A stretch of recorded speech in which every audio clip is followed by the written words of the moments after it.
fans from around Italy and further afield were in attendance for a packed day of top-quality tennis on day 3 of the Internazionali BNL d'Italia.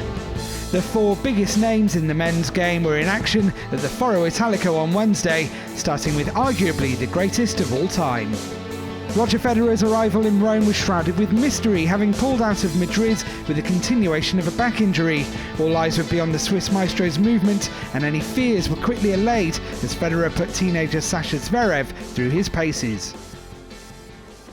Oh, outstanding! The third seed glided to a set advantage and was quickly into his stride in the second. Oh, what a dig! After an exchange of breaks, Federer, in no mood for a decider, broke again in Game 11 to serve out the match. Federer wins the battle of the generations in quite some style. It's great for me to be back on any tennis court right now, to be honest. It's been a rough week last week since the back problems in Madrid, and a rough year overall, so for me it's already a good sign to be back on a match court. Let alone winning is awesome, so I'm really pleased.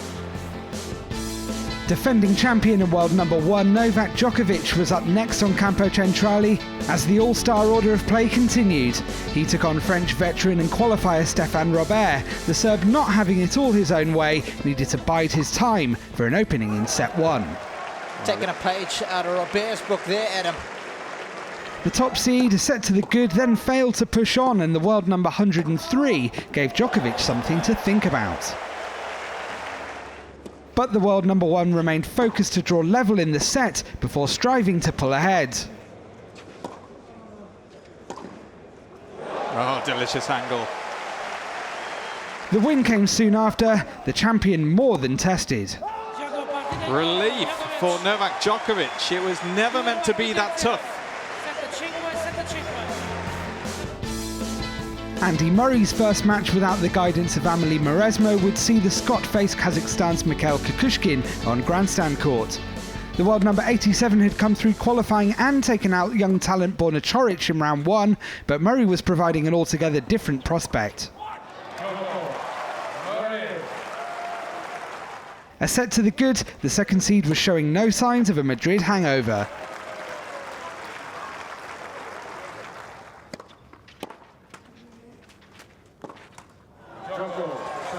No problems at all for Murray in his first outing as the second seed here this week. Rafael Nadal has won this tournament more than any other player, and with a recent renaissance for the King of Clay on his favourite surface, it would be a brave man to bet against an 8th title here for the Spaniard. Philipp Kohlschreiber stood in Nadal's way, and Rafa needed to be at the top of his level in the opener.